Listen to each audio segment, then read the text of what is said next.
r/ask Reddit. What is something normal that scares the shit out of you?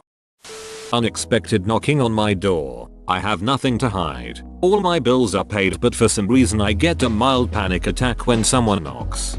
It actually evokes immediate anger in me. I have to calm my face before I open the door. Feels like such an intrusion on my day. Let's each stand up and introduce ourselves and say one interesting thing about ourselves. I'm Bob and I try to kill one random person every week. Is today Tuesday? I volunteer as tribute. And as I try to rehearse my intro and get my facts right, I realize I'm boring and have zero likes and interest. My intro and facts sound amazing and cool while they're in my head. Once I open my mouth, I realize how stupid they are. Putting my hand into the garbage disposal to clear it. No one else allowed in the kitchen because I know they'll somehow turn it on. My wife broke a glass in the sink once and it went in the garbage disposal. Clearing broken glass I couldn't see was the stupidest thing I've ever done. LOL, I'm fine with that as long as nobody is anywhere near the switch. But my fiance is terrified of it too, so he'll ask me to do it every time. I had to hire a handyman to install our dishwasher a few months ago. This older guy comes, reminded me a ton of my dad. So he hooks up the hoses and tells me he needs to pop a little plastic cap out of our disposal to hook the debris line to it. But he can't stick his hand in to get the cap out because he's terrified of sticking his hand in. So I tell him I'm cool with it. So he pops it from the outside and tells me to go for it while he feels around the hole to make sure it came out. Our hands brushed and he screamed so loud and high that even I jumped a good foot up in the air. We both just started dying of laughter and had to take a break for a while for his heartbeat to drop back to normal. Edit. Both our garbage disposal and dishwasher are wired into the electric, so there is no unplugging them. My fiance wasn't willing to mess with wiring the new dishwasher in as it was cloth wiring, hence hiring a handyman. Our house is 150 years old and has been wired 3 times. So each room has about 4 or 5 breakers, which also connect to other rooms and turn off random outlets. The handyman had to flip quite a few to find and turn off the dishwasher wires, so I guess he just didn't want to find the garbage disposal wires. And logically he probably knew neither of us would flip the switch with our hands in it, but it was just a scare to have something move in the disposal while his fingers were in it. I always go under the sink and unplug it from the wall, and even then, I'll flick the switch on for a second to make sure that I did, in fact, unplug it and B, there isn't some magical capacitor in there. Interviews. Them. Tell us about yourself. Me. I still don't know how I got the job. Take it a notch further. Group interviews. Like, it's already hard enough to try to sell yourself to someone you've never met in the hopes of being able to support yourself. But then they make you sit with a whole bunch of people you don't know and then you have to try to one up the other people too. I've only done a couple of group interviews and surprisingly enough, didn't get the job for either. I just completely can't think of any way to be authentic when I'm surrounded by strangers and have to market myself with their beady little judgy eyes watching me. Don't know if this counts as normal, but mental illnesses. The fact that your own brain can turn on you and create a reality different from the rest of us scares the shit out of me. Growing up in a very neurotic family, my biggest fear was that I was like them and lacked the ability to see myself and the world clearly. It was sort of like my mum is in complete denial that she has severe BPD and PTSD. Her memories change depending on what she wants to remember. What if I'm the same and just don't know it? I basically gaslit myself. My mother has BPD amongst other things and she always changed stories or told new lies during stories, and I just thought she was doing it on purpose. I never thought it would have been part of her mental illness. Whoa.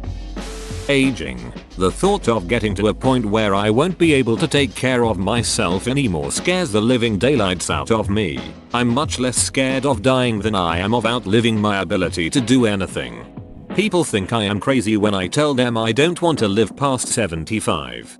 See, the problem I have with this idea is that by the time I'm 75, who knows what the world will look like. My grandma is 86 now, and she's 100% the person to have agreed with you when she was young. No way she'd want to have missed the last decade though. She loves her great grandchild and she's also still mobile enough to do the things she's always liked doing. I agree with the sentiment, but who knows what science will have thought of by the 2060s. Mirrors in a dark room. Like if you turn the light off in the bathroom before leaving or something. Feel like that's where the veil is thinnest there for some reason. Fun fact, if you were to ever see something in the mirror, it's because your brain is trying to fill in what's there based on a low stimulus, I think. It's called pareidolia and is why we see faces in objects, and flowers or animals in clouds. I have a mirror in my bedroom and every night when I stay up late I see something in it, but when I look directly at it it disappears. Kinda creepy lol, but I try to ignore it. This is gonna sound weird, but seeing things in the middle of the road at night. I was once driving home one night and turned a corner to see a dog in the middle of the road. Nothing weird, right? Completely normal sight in a suburb. Every instinct in my body was telling me to get the duck out of there now. When I see stuff in the middle of the road at night, it doesn't matter what it is, I get chills, goosebumps, my hairs stand on end and my palms sweat. It's happened with deer, dogs, people, raccoons, and even a trash can once. Can't explain it, but it terrifies me. Space. Just looking up and coming to terms with how big it is and how little we know about it. Don't think of it as looking up. Think of it as looking down into an infinite void, a true bottomless pit. That helps. When cockroaches starts to fly. The problem is not when they appear, it's when they disappear. Muffled buzzing behind the drawer. You know it's there, but can you catch it in time? Will it fly straight at your face if you move the drawer? Will it rush under the bed? Grasshoppers. They just are too unpredictable and it terrifies me. Frogs kind of too for the same reason, but not as bad. I feel this way about butterflies. They're pretty and harmless, but something about the way they fly makes me yeet myself away when they are near me. When I was about 10 I was helping the old woman across the road with her gardening when a frog jumped out towards her, and with the dexterity I'd expect from an athlete unleashed a perfect right foot volley on the frog like a prime Wayne Rooney and kicked the poor thing over into next door's garden. She felt so bad and said it was just instinct after it jumped out at her, but the way she perfectly did it made me think she was a secret frog kicker. Closing my eyes when shampooing. I've seen too many horror movies to enjoy darkness. It's an endless cycle. You close your eyes and lather your face as quick as possible, but you go too fast and open your eyes and now your eyes burn. So you close your eyes and go back under the water stream and you do it all again. The ocean. I'm talking like out in the ocean. Hundreds of miles from land. Treading water. Alone. Also, spiders. You would hate my sleep paralysis spiders. Kinda weird, but when audio starts skipping when I am playing my music, it scares me shitless. Totally agree. Instant anxiety kickstart for sure. Big something's wrong energy. Public speaking. My friends didn't really understand what a fear of public speaking meant till I showed them on my Fitbit how my heart was racing to about 150 BPM because I had to give a speech for an election that I was running unopposed in. Like, this shit is real. Did you win? It was an emotional defeat, but I ended up with the position. Phone calls, especially if it's not a number from my contact list. If it's important they can leave a message. The future, and people asking me how I feel about something, because usually I have no clue how I feel about something, so I end up lying and just agreeing with them. It makes me feel so fake because everything I like and dislike generally based off of other people's opinion, because I seriously just have zero clue how I actually feel about things. The only things I am certain that I do and don't like are things like food and music. Everything else, even things like my hobbies, I generally can't figure out if I actually like doing it or if it's because I grew up around people whose hobbies were the same as my hobbies. I only just realized this too. This is pretty normal and common as a young person, but the only fix for this is not being ashamed of not having an opinion about something. Just because they've thought about it and then put you on the spot doesn't mean you should be ashamed of saying I don't know. Plus, we learn by watching others. It's called observational learning, so being interested in something because you saw someone else do it doesn't make it any less yours, so to speak. Feeling warm. I had a vacation to China when I was a child. And ever since I woke up in the hospital there, I've been very, and I mean very, sensitive to heat. It could be 20 degrees Fahrenheit outside and I'd feel warm. The worst part is, usually when I get too hot, I have a wicked seizure and wake up on the floor with scraped knees or a bruise on my forehead. I dunno. Feeling warm terrifies me now because I just know I'm more likely to pass out. The thought of getting pregnant. I can't even count the number of nightmares I've had about this. The worst are the ones where I wake up and am 8+ months pregnant and am about to be forced to give birth. Terrifying. As a stupid little kid, I thought that sex wasn't what made a woman pregnant. That it was just a thing that happened at random once you were an adult, and I was so scared. Watching everyone you love get old. Yes, I hate knowing that people like my parents will eventually pass away. Nice try, Pennywise. My husband knows how much Pennywise terrifies me. He taught our 4-year-old to growl and say hiya Georgie. Every morning my son says hiya Georgie mom lol. That Lego dragon statue in the water outside the Lego store in Orlando, Florida. I recently found out that other people find it scary after discovering the submechanophobia subreddit. I have the same opposite feeling about submechanophobia. I find it more fascinating than scary. Freaking walking in the dark. You expect me to just walk comfortably when I hear a small noise in the bushes and I can barely see? I tell myself not to be ashamed of being scared of the dark because it's a survival instinct, meaning we can't duck and see, which means it's not safe for us, which means I'm not a baby for being afraid of it lol.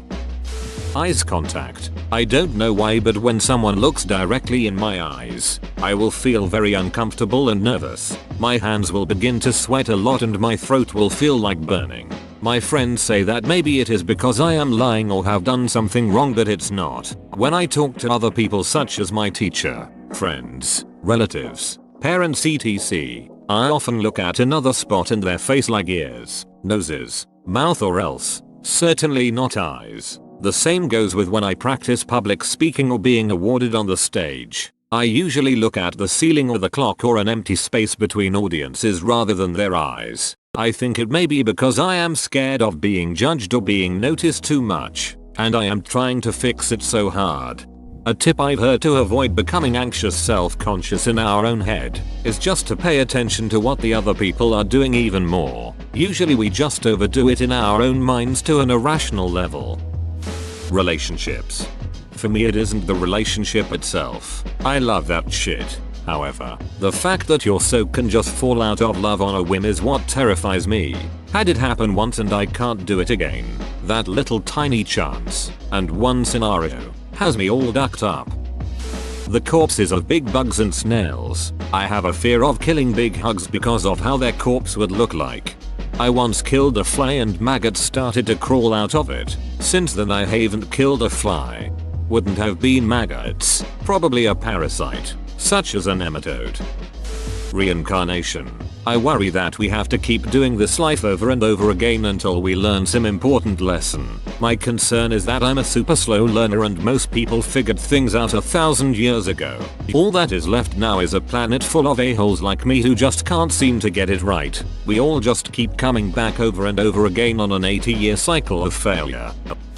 Well, there's a muscle in my body that works non-stop without me realizing it, and once it stops doing its thing, I die. I do 2 pull-ups and my arms want to explode, all exhausted. We live in a complicated ecosystem where all sorts of plants and animals rely on each other to survive, and dozens of species go extinct every week. We live in a Goldilocks zone, the only place where life can survive. If the sun gets more or less intense, we all go into a global catastrophe. I have eyeballs and I have no idea how they work.